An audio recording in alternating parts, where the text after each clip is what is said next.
Siyata Dishmaya, Masechet, Baba Batra, Daftet. Nous commençons Dafret Amoudbet, 7 lignes avant la fin, Tanour Rabbanan.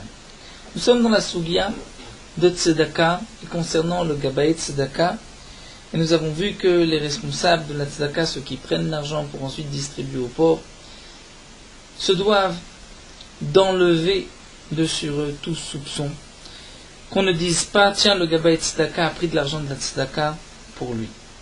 Alors la Braïta nous dit Gabaï Tzedaka she'en la'emanim lechalek. Un Gabaï Tzedaka qui n'a pas de pauvres pour distribuer l'argent. Donc ils ont ramassé des proutotes, c'est-à-dire des pièces en cuivre, mais ils n'ont pas de pauvres à qui les donner. Donc il ne faut pas garder ces pièces en cuivre, puisqu'elles s'abîment, elles rouillent, comme l'explique Rashi. Donc ils vont essayer de changer ces pièces et de prendre de plus grosses pièces des dinari kesef. Alors pour Timnachim, cet échange, ils vont aller au changeur, au banquier, doit se faire avec une tierce personne, d'autres personnes. Ven pour Timnatzmam, ils ne pourront pas le faire avec leur propre argent. Sinon les gens vont dire, tiens, ils se sont arrangés, ils n'ont pas donné toute la somme. Et si normalement ils auraient dû donner 50 proutotes, peut-être que eux ont donné 60 proutotes pour donner de leur prochain dinar, donc ils ont pris de l'argent de la tzedaka. De même, Gabaï Tamchoum.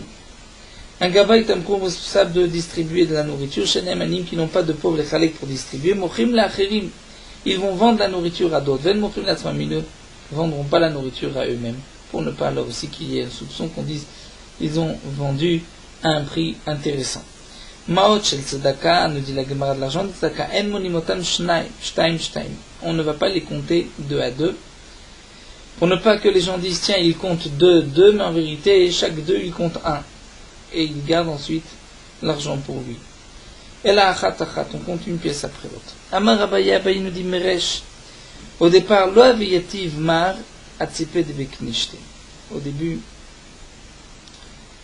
Mar, c'était, j'avais dit parler de Rabat, et lui ne s'essayait pas au Beth Knesset dans la synagogue sur Tzipé, il dit Rashi, ce sont les nattes de jaune qui étaient posées dans la synagogue, étant donné que c'était acheté avec de l'argent de la Koupa. Kevan de Shamal Adetania, lorsqu'il a entendu ce qui a été enseigné dans la Braïta, Veshanota l'école Mashirsu, ils peuvent changer pour tout ce qu'ils voudront. C'est-à-dire, comme nous l'avons vu, l'argent qui a été ramassé pour la tzedaka, Bener peuvent utiliser cet argent pour autre chose. Alors, Aveyativ, il s'assied effectivement sur ses paillasses. Amar Abaye, Abaye rajoute et dit Meresh avait Avid Mar Trekissé. Au départ, Mar, c'est son maître Rabat, avait l'habitude de prendre 2 bourses. Chad l'anier des Alma, une bourse pour les pauvres du monde d'ailleurs, Chad l'anier des Mata. Ensuite, une autre pour les pauvres de la ville. Lorsqu'il a entendu cet enseignement, il a entendu ce que des Amarle Shmuel Rav Tachrifa Baravdimi, ce que Shmuel avait dit à Rav Tachrifa Baravdimi, lui avait dit Avitrat Kissa, fais une seule bourse, Ve'atne Allah, et tu vas poser cette condition avec le Tzibour, que tu pourras donner à qui se présentera, même si ce n'est pas un pauvre de la ville.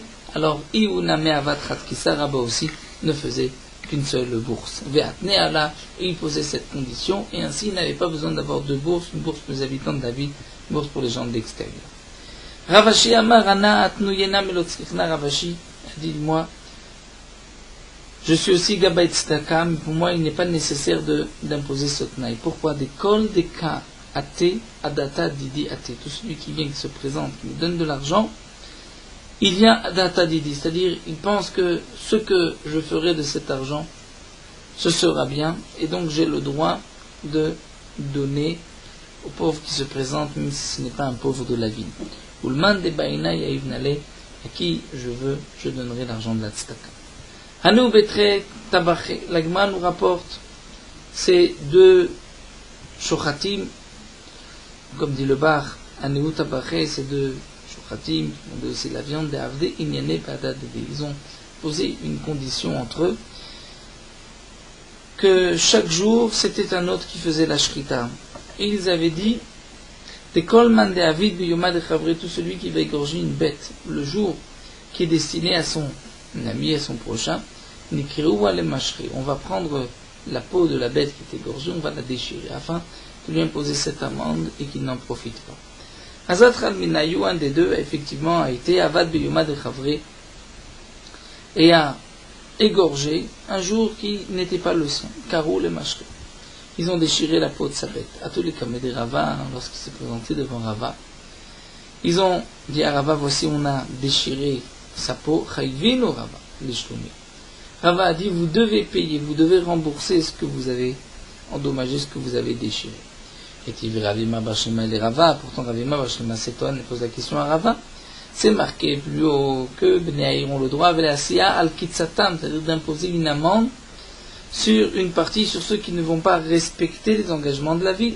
Lo ader le Rava. Rava n'a pas répondu à la question. Amar Rav Papa et Rav Papa rajoute et dit, Rava n'a pas répondu non pas parce qu'il ne savait pas de réponse, mais Shapir Rava de lo ader le midé. Il a bien fait de ne pas répondre. Pourquoi? Quand est-ce que deux personnes peuvent imposer un tenaille entre eux? C'est lorsqu'il n'y a pas un homme important dans la ville. Lorsqu'il y a un homme important, un rave important, ils ne peuvent pas poser un tenaille entre eux tout seuls, ils doivent se présenter devant le rave. Puisque ça n'a pas été fait, donc ils n'avaient pas le droit de déchirer la peau de la bête. Tanou Rabbanan Agma nous rapporte une autre braïta, En mechashvim b'tzdaka im gabay tzedaka. Concernant la tzedaka, on ne va pas demander des comptes au gabay tzedaka, leur demander où est-ce que vous avez mis l'argent, à qui avez-vous distribué l'argent que vous avez ramassé. Les gabay tzedaka ne sont pas donc obligés de répondre à toutes ces questions, de faire un bilan, de montrer ce qu'ils ont reçu et ce qu'ils ont donné. On leur fait confiance. De même, le Ekdesh ne réclamera pas des Gizbarim de ceux qui s'occupent des biens du Ekdesh, donc on ne peut pas exiger de ces Gizbarim de rendre des comptes. Même s'il n'y a pas une véritable preuve, mais il y a un zecher, un souvenir. Shenemar, puisque c'est marqué dans le pasuk, Velo yechashvu et anashim asheitnu et akesef al yedam, on ne va pas faire de compte avec les gens chez qui les Bnei Israël donnaient de l'argent dans leurs mains, peut-être le Sam Melacha, eux qui payaient les ouvriers, qui beimuna et mosim, parce qu'ils travaillent avec Emuna et on leur fait confiance. Donc ce n'est pas une véritable preuve, nous dit Tosfot, parce que dans ce pasuk il s'agissait de tzadikim du Mouri. Ce n'est pas une preuve que pour tout le monde on devra agir ainsi, mais malgré tout c'est un zecher, et l'Agma nous dit, avec un gabay tzedaka, on ne lui demande pas des comptes, on lui fait confiance. Amar Ablazar dit Afalpi sheshlo l'adam gizbar deman bekator beto. Même si un homme a un responsable, un gizbar de confiance dans sa maison, yitzor veyimne. Il va d'abord compter l'argent qu'il va lui donner, et ensuite il lui donne l'argent. Donc ce qui est marqué dans le pasuk, c'est après avoir compté. Shnema, comme c'est marqué, vayatsuru vayimnu. Vayatsuru vayimnu, nous explique Rashi, c'est-à-dire ils vont d'abord donc compter et fermer la bourse, et ensuite ils vont la donner. Amar Ravuna nous dit Botkim la maisonnot ven Botkim l'exout. Lorsqu'un homme vient réclamer de la nourriture, on va vérifier, voir est-ce qu'il en a vraiment besoin. Mais si un homme est nu et vient réclamer des habits, on lui donne tout de suite les habits sans vérifier s'il en a ou pas. Iba était makrav, bet masfar. Je peux te dire, c'est un pasouk, un enseignement de pasouk, ou c'est une logique. Iba était masvara. Je peux te dire que c'est une logique. Haï kamevase, vaïlo kamevase. Celui qui est sans habit, a honte, se déshonore aux yeux des gens, et donc c'est sûr qu'il n'a pas d'habit. Il ne va pas juste se mettre nu pour recevoir des habits, alors qu'un homme peut facilement dire j'ai faim, je n'ai rien à manger, alors qu'il n'est pas vraiment dans le besoin. Et bien, il était makra, où je peux te dire qu'on va prendre un pasouk, parce que c'est marqué allo. Et le pasuk nous dit Paros la ra'ev lachmecha. C'est-à-dire Paros donne à l'affamé ton pain. Et la Gemara nous dit Beshin ktiv. On peut lire Parosh vehadar havle. C'est-à-dire vérifie est-ce qu'il en a vraiment besoin, une drisha, une chakira, et ensuite tu lui donneras. Vehatam ktiv, alors qu'à propos des habits c'est marqué qui tirait à Rome. Le pasuk nous dit lorsque tu vas voir un homme nu, vechisito, et tu vas le couvrir. Donc, il tirait l'altar, tu le vois tout de suite, tu le couvres. Tu ne cherches pas à savoir est-ce qu'il a besoin ou pas. Est-ce qu'il est vraiment dans la difficulté ou pas, on considère qu'il est dans la difficulté. Mais Rabbi Yehuda dit le contraire. Botkim l'exoud ben botkim lemsonot. Lorsqu'un homme vient réclamer des habits, on vérifiera, mais pas pour de la nourriture. Je peux te dire que c'est une logique, je peux te dire que c'est un pasuk. Je peux te dire que c'est une logique, parce que l'un c'est il est mitzter, lorsqu'il a faim, il souffre. Donc puisqu'il souffre, tu ne cherches pas, tu lui donnes tout de suite. Alors que pour les habits, il ne souffre pas, donc tu peux vérifier ce qu'il en a vraiment besoin. Makra, où je peux te rapporter un pasuk à Chakriv, il se marqué à l'oporos, la rave, l'achmecha, donc là on peut lire poros, c'est-à-dire tu donnes l'altar tout de suite, ou des karinan, comme effectivement on lit dans le pasuk, sans chine, avec un samer. La tamktiv, alors qu'à propos des habits, c'est marqué que dira Aaron v'chisito. Lorsque tu vois un pauvre et que tu vas le couvrir, et là on est doresh k'shira elecha. Lorsque il apparaît vraiment à tes yeux comme un homme qui a besoin d'habits. Nous avons une girsa sur le côté, la girsa du roche qui dit Sherilecha Beidim. Il faut qu'il y ait des témoins qu'il a vraiment besoin. Tana Kavate de Rabbi Yuda, l'Agma nous rapporte ici une braïta comme Rabbi Yuda, Ama Kesuni Vodki Machara, par Nesunian Vodki Machara. Un homme qui dit habillez-moi, j'ai besoin d'habits, on vérifie ce qu'on a vraiment besoin. Un homme qui dit donnez-moi à manger, j'ai faim, on ne vérifie pas. Tanatam, la Gemara nous rapporte une Mishnah que nous avons enseignée dans Masechet PA. En pochatim l'ani over makom makom. Un pauvre qui va d'un endroit à l'autre, on ne lui donnera pas moins que mikikar bepundion, d'un kikar qui est acheté pour un pundion, donc un morceau de pain qui est acheté pour un pundion. Combien est la grandeur de ce morceau de pain? C'est merba sein besela. Lorsque on va acheter de la famille du blé, Arba Sein 4 CA pour un Sela. Et Rashi nous dit qu'un Sela correspond à 48 pundion. Et 4 Sein, c'est en vérité 24 cabines.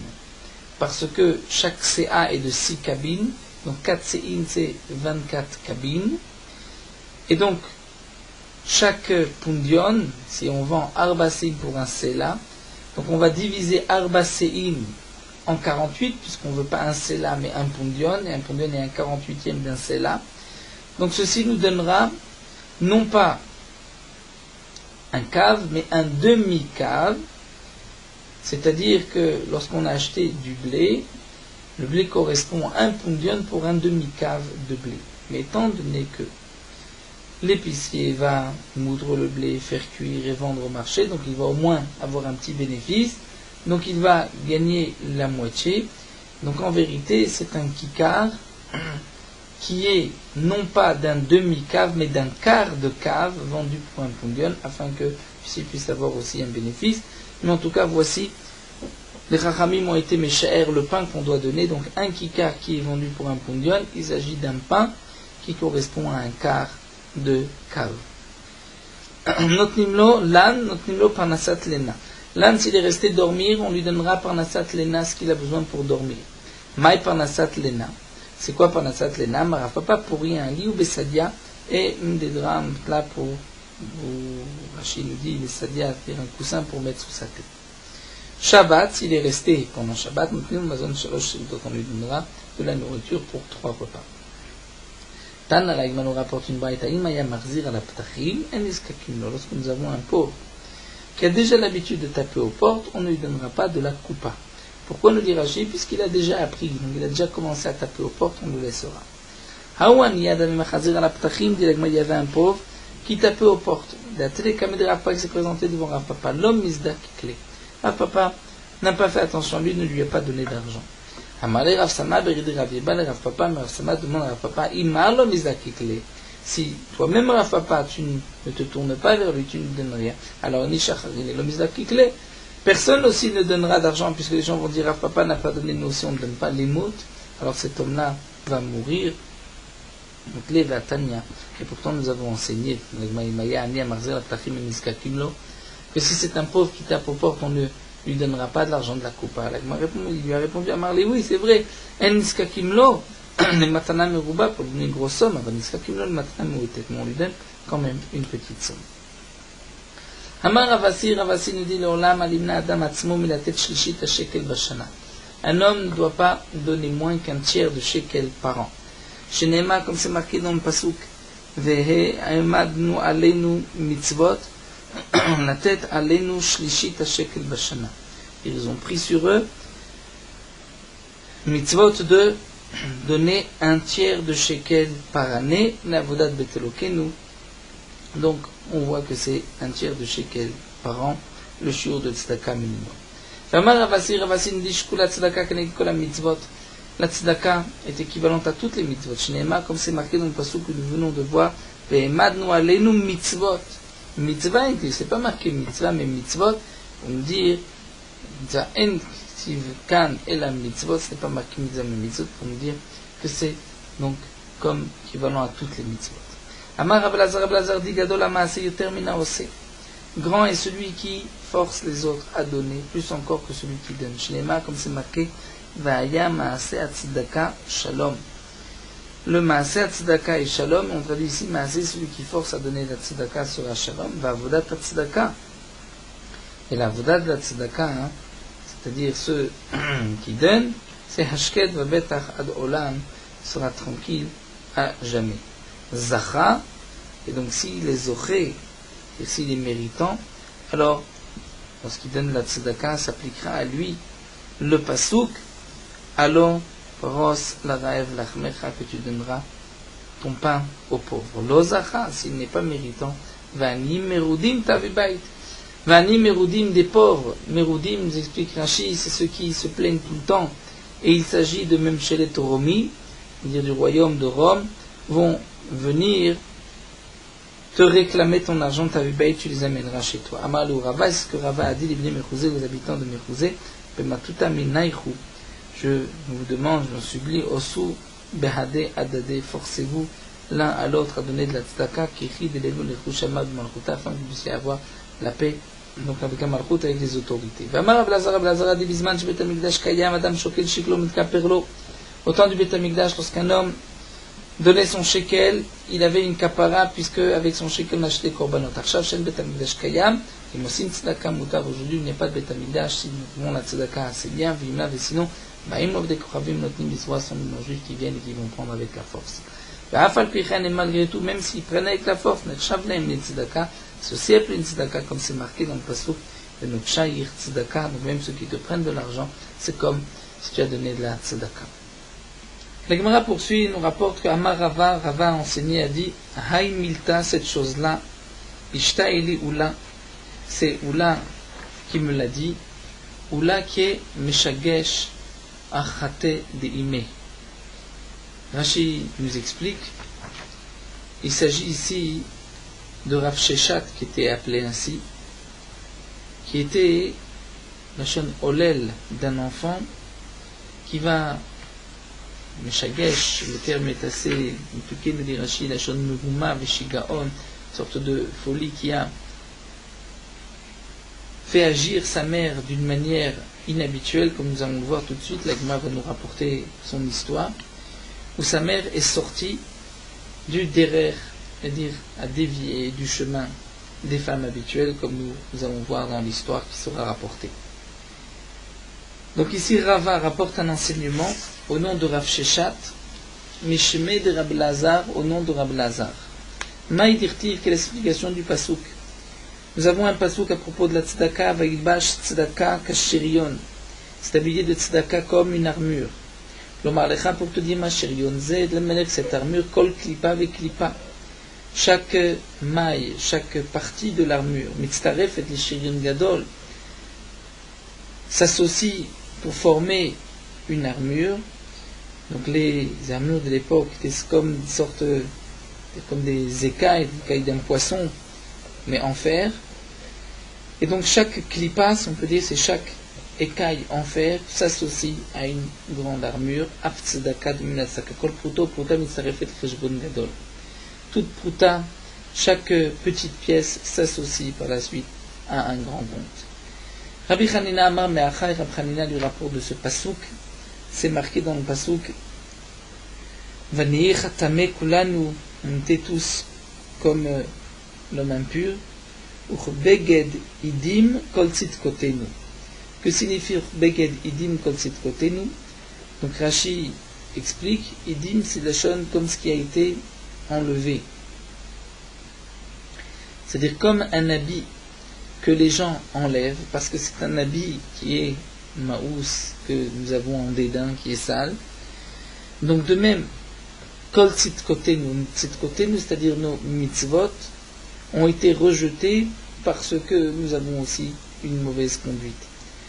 Et de là on apprend, ma beged ze kol nima venima mitztarefet le beged gadol, de même qu'un habit, chaque fil s'associe pour former un habit, un grand habit. Af tzedaka, de même la tzedaka, kol pruta ou pruta mitztarefet le cheshbon gadol, chaque pruta, chaque pièce s'associe à un grand compte. Donc Rashi nous explique, puisqu'ici on compare la tzedaka à un habit, c'est vrai que dans le sens du pasouk, c'est quand les Israël ne se conduisaient pas bien, donc ils n'accomplissaient pas les mitzvot comme il fallait, donc leur mitzvot étaient comparés comme un habit, mais un habit qu'on veut enlever. En tout cas, on voit que la tzedaka est comparée à un habit, et donc le principe est de dire kol pruto pruta mitztaref et cheshbon gadol, de là l'importance de donner même une petite somme puisse encore une petite somme, ceci donne tout un grand compte. La Gemara continue, Maï karoule oula meshagesh afrate digme, pourquoi Rav Sheshat on l'appelait ainsi? Qu'est-ce qu'il a fait? La Gemara nous rapporte de Ba'enine Rav Achadbave Barami, parce que Rav Achadbave Barami a posé la question, mais Rav Sheshat à Rav Sheshat. Il lui a posé la question suivante. Minaim le Metzora b'mesid morosh metame Adam. D'où est-ce qu'on sait qu'un lépreux? Pendant la période de Sphira, Rachid nous explique, c'est les 7 jours, entre la période où il a apporté ses oiseaux et entre la période où il va apporter les corbanotes pour donc finir tous les dynimes de sa lèpre. Cette période est appelée Messipo puisqu'on compte 7 jours. Rachid nous dit pendant la période où le Metzora, le lépreux, est chalout, c'est-à-dire il est considéré comme lépreux. Là, il est impur parce qu'il est considéré tamé comme un mort, et il communiquera l'impureté même Béoel, même si on se trouve sous le même toit. Donc la question ici est de savoir, une fois que le lépreux, on va dire le bouton de lèpre a guéri, et qu'il va commencer sa semaine de purification, il va d'abord apporter donc les oiseaux, un qu'il va égorger, l'autre qu'il va renvoyer. Ensuite il attendra 7 jours. Pendant ces 7 jours, avant d'apporter ses corbanotes, les autres sacrifices, quel est son statut? D'où est-ce qu'on sait que chez Metame Adam qu'il rendra impur un homme s'il touche un homme? Amarlo, Rav Sheshat répond. Oil Metame Begadi Metame Adam. Puisque le lépreux rend impur ses habits, comme c'est marqué, nous dit Rashi, que le 7e jour il lavera ses habits. Donc cela veut dire que pendant ces 7 jours-là, il a rendu impur les habits qu'il portait. Donc de même, on peut déduire qu'il rend impur un homme. Et on comprend le rapport entre un Beged et un homme, c'est que de la même manière qu'un Beged d'un habit ne peut devenir impur que s'il a été touché par un Avatuma, par une source d'impureté. Si, prenons l'exemple d'un Sheretz, un reptile mort touche un habit, cet habit est impur. Mais si le reptile mort touche un homme, cet homme sera lui impur, mais si cet homme à son tour touche un habit, l'habit ne sera pas impur, étant donné que on est descendu dans les degrés de Touma. Le Sheretz c'était Avatuma, l'homme Rishon, et le Rishon ne peut pas rendre un habit ou un homme impur. L'habit et l'homme ne peuvent devenir impurs que s'ils ont été touchés par un Avatuma. Donc Rav Sheshat répond ainsi, puisque tu vois que ce Metzora, ce lépreux, rend impur ses habits. Donc, s'il peut rendre impur ses habits, il est Avatuma, donc il rendra impur aussi un homme. Amarlé, mais Rav Achadbave lui refute et lui demande, et lui dit, Dilma Atumat Bechimurim Shane. Peut-être que c'est différent entre les habits que le Metzora porte et les habits que le Metzora va toucher. Peut-être que si le Metzora touche un habit, il ne le rendra pas impur. De la même manière que s'il touche un homme, il ne le rendra pas impur. Ce qui est marqué dans le passage qu'il lavera ses habits, c'est les habits que lui a portés.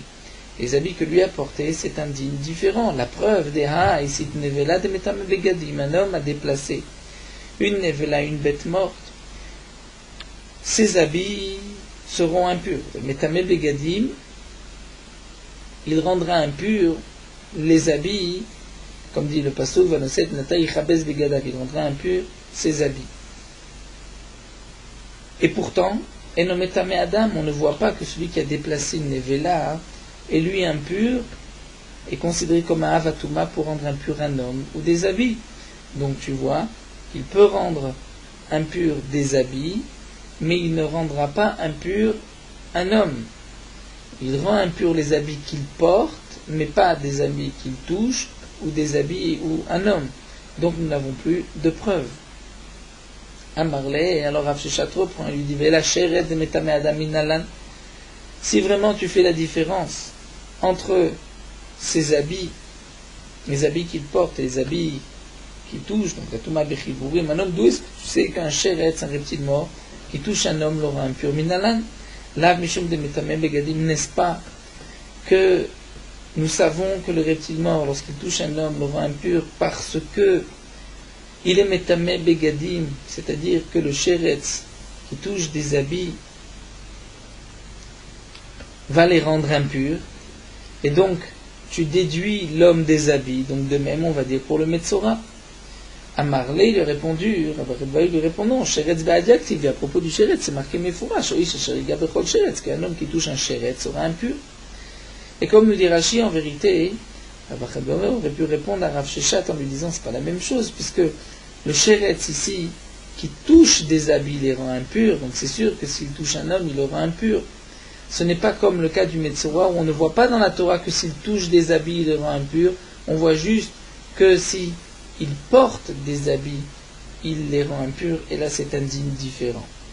Mais, comme dit Rashi, il a préféré poser une question plus forte en disant mais c'est marqué mefourash dans la Torah que le sheretz qui touche un homme est impur. Alors Rav Sheshat reprend, il dit la shechvat zera de metame adam l'équite séminal.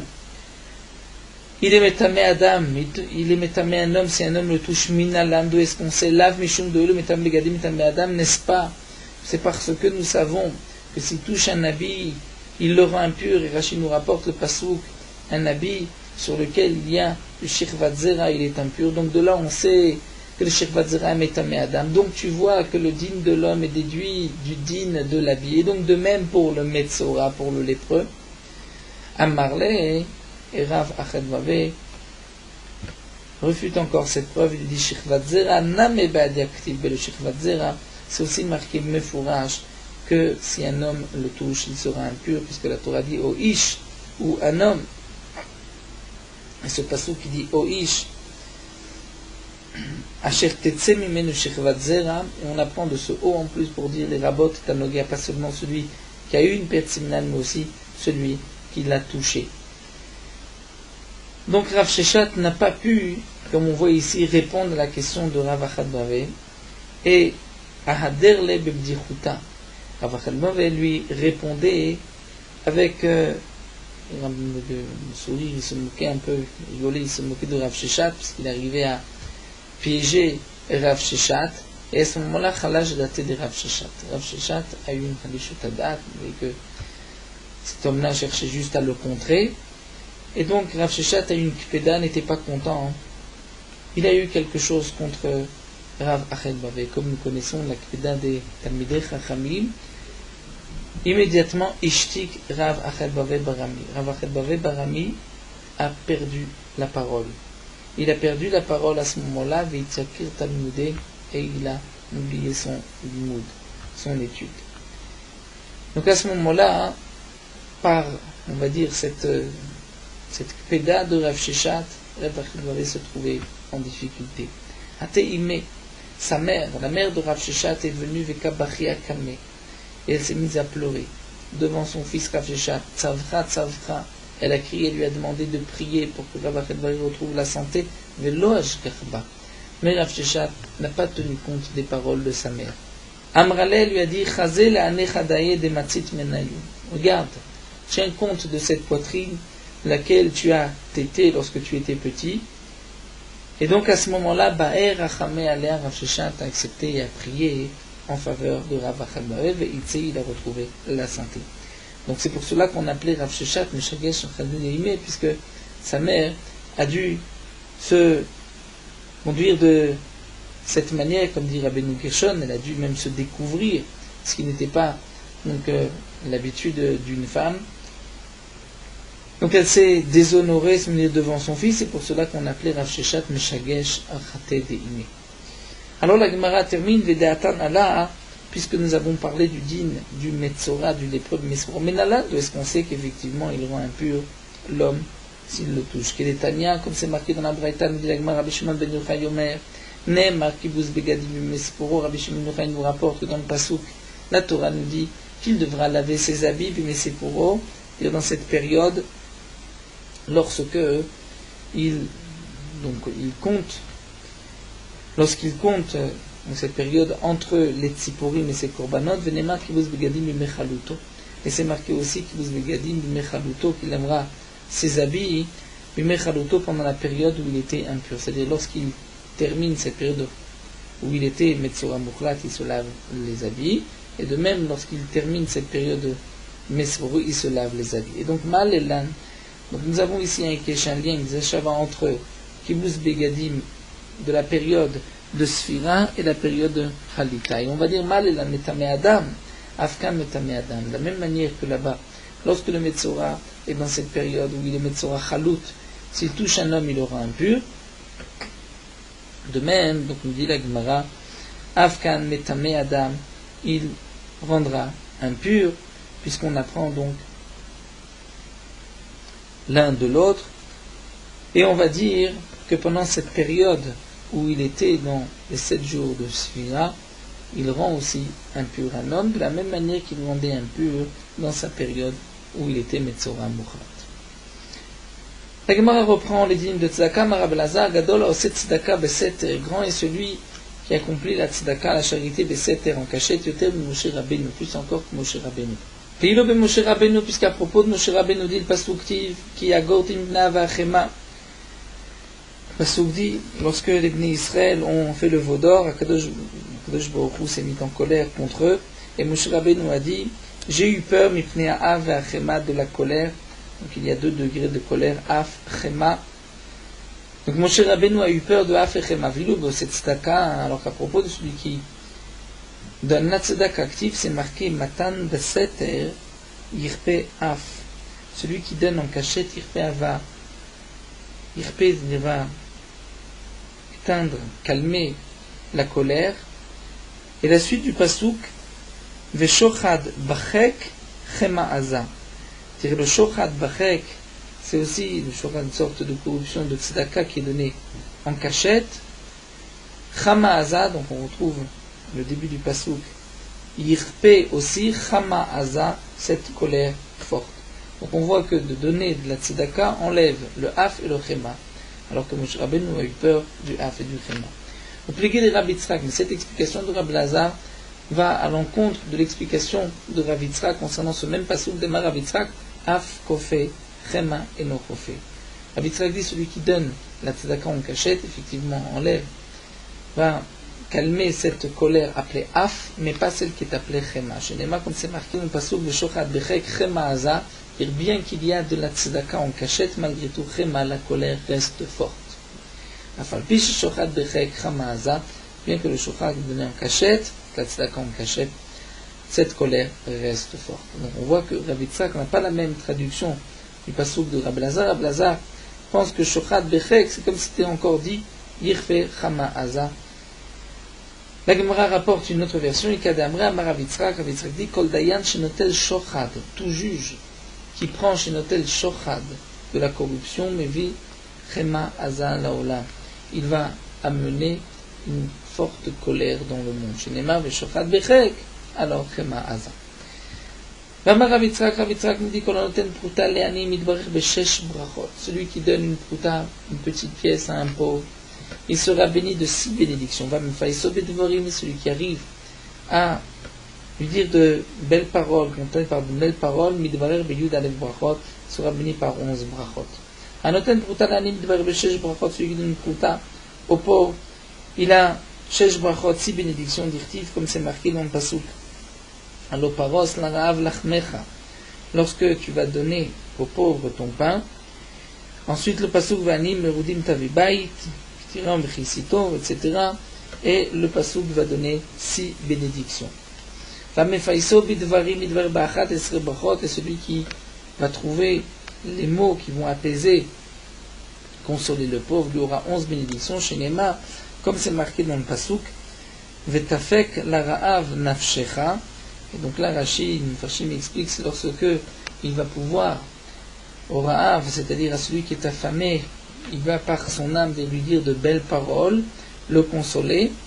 Venefesh na'ana tasbiya, et cette âme pauvre, tu vas la rassasier. À ce moment-là, le passou continue en disant Vezarach, Bachosher, Orecha, Vafilatra, Batseuraim, Venachacha Hashem Tamid, Veizbia, Etzartzachot, Nafshecha. Donc là, nous avons 11 bénédictions que ta lumière va éclairer même dans l'obscurité. Kadosh Baruch Hu va te conduire tout le temps, il te aussi te rassasier dans les moments de famine. Et donc nous retrouvons jusqu'à la fin des psukim où Banu Mimchach Votolam, de toi ils vont construire les ruines du monde, Mosdé, Dor, Vador, Tekomem, et les Mosdé, si on peut dire les bases, les fondations, génération à génération, tu vas élever. Donc on retrouve dans le passage, si on compte, on retrouve 11 bénédictions. Amar Yitzhak dit, Maïdirtiv, quelle est la signification du pasuk Rodef, Tzedaka, Vachesed, celui qui court derrière la Tzedaka et le Chesed, Himtza Chaim, il trouvera la vie, Tzedaka, la Tzedaka, Vechavod. Donc on ne comprend pas le pasuk, c'est-à-dire, parce qu'il donne la Tzedaka, il trouvera la Tzedaka, c'est-à-dire que lui-même aura besoin de recevoir la Tzedaka, Mishum de Rodef, Tzedaka, Himtza Tzedaka, parce qu'il court derrière la Tzedaka, lui sera pauvre, et on lui donnera la Tzedaka et la Lomar Lecha. Donc voici comment il faut comprendre le pasuk. Kol Rodef, Achar Tzedaka, celui qui court derrière la tzedaka, Kadosh Baruch Hu mamtzilo ma'od v'oseh b'hem tzedaka. Kadosh Baruch Hu lui donnera de l'argent pour qu'il puisse accomplir cette mitzvah et donner de la tzedaka. Donc il est rodef à tzedaka, il trouvera de la tzedaka, c'est de l'argent pour donner la tzedaka. Rav Nachman bar Yitzchak amar, Kadosh Baruch Hu mamtzilo b'nei adam amuganim lasot lehem tzedaka. Kadosh Baruch Hu lui trouvera des hommes, des gens convenables à qui il leur donnera la tzedaka afin qu'ils puissent avoir une récompense. Kedei lekabel alehem pour qu'ils puissent recevoir une récompense sur ces gens qui méritent de recevoir la tzedaka. La fouké maï pour être sur quoi? La fouké, est-ce qu'on retrouve le Darash Rabbah? Le Rabbah a été d'Oresh. Le Darash Rabbah maï d'Irtiv, qui est l'explication du pasouk, un pasouk dans Yirmiya, où lorsque Yirmiya maudissait les habitants de Anatot qui voulaient le tuer, il a dit à Kadosh Baruch Hu veyu murshalim lefanecha, et qu'il trébuche devant toi, be'et apecha sebaem, un moment de colère, tu agiras contre eux. Amar Yirmiya lefnei Kadosh Baruch Hu, l'explication du pasuk. L'Agma nous explique que Yirmiya a dit à Kadosh Baruch Hu, Bono shel olam, maître du monde, afilu b'shah shekofin et yitzra, même au moment où ils vont forcer leur mauvais penchant. Et donc au contraire, mevakshim la tzedaka, ils vont chercher à donner de la tzedaka lefanecha devant toi. Eh bien, archilem b'bnei adam shinan megonim, fais en sorte que ceux qui reçoivent la tzedaka sont des gens qui ne méritent pas cette tzedaka, qui ne sont pas bien, qui ne se conduisent pas bien, qui deshent le kablo alem sachar, pour ne pas qu'ils puissent avoir de récompense. Donc dans le pasouk, on dit qu'au contraire, celui qui cherche la tzedaka, Akadosh Baruch Hu fera en sorte qu'il trouvera des aniyim, des pauvres nganim qui méritent cette tzedaka. Nous allons nous arrêter ici, Rabbi Shua ben Levi. Nous n'avons pas terminé encore la sugia de tzedaka, ou encore un peu plus d'un daf. Nous laisserons Be'eznat Hashem pour Daf Yud, la suite de cette belle sugia de tzedaka. Nous poursuivons Merot Halacha. Pendant 7 jours, lorsqu'un homme veut manger, il doit manger dans la souka. Mais si un homme ne veut pas manger de pain, il pourra manger des fruits ou toute autre chose en dehors de la souka. Pendant 7 jours, il n'y a pas d'obligation de manger du pain pour avoir une obligation de manger dans la souka. La mitzvah de manger dans la souka les autres jours de la fête, c'est facultatif. S'il veut manger autre chose, ne pas manger de pain, il pourra manger en dehors de la souka. Mais c'est seulement les 7 jours de Sukkot, à l'exception du premier soir. Le premier soir de Sukkot, nous avons une obligation de manger du pain dans la souka. Et lorsqu'un homme mange le pain dans la souka, il devra donc penser à accomplir la mitzvah de manger du pain le premier soir de Sukkot. Et ceci, nous l'apprenons par une Zera Shava, c'est marqué Chamisha Asar à propos de Sukkot, Chamisha Asar à propos de Pessah. Et de même que pour Pessah, le premier soir, le soir du Seder, nous avons une obligation, commandement positif, de manger de la matzah. Et les autres jours de Pessah, si on veut manger de la matzah, on mange. Sinon, on n'est pas obligé, à condition de ne pas manger de chametz, on n'est pas obligé de manger de la matzah. Donc de même à Sukkot, le premier soir, nous sommes obligés de manger du pain, kazaït. Les autres jours, si on ne veut pas manger de pain, on n'est pas obligé de manger dans la soukha.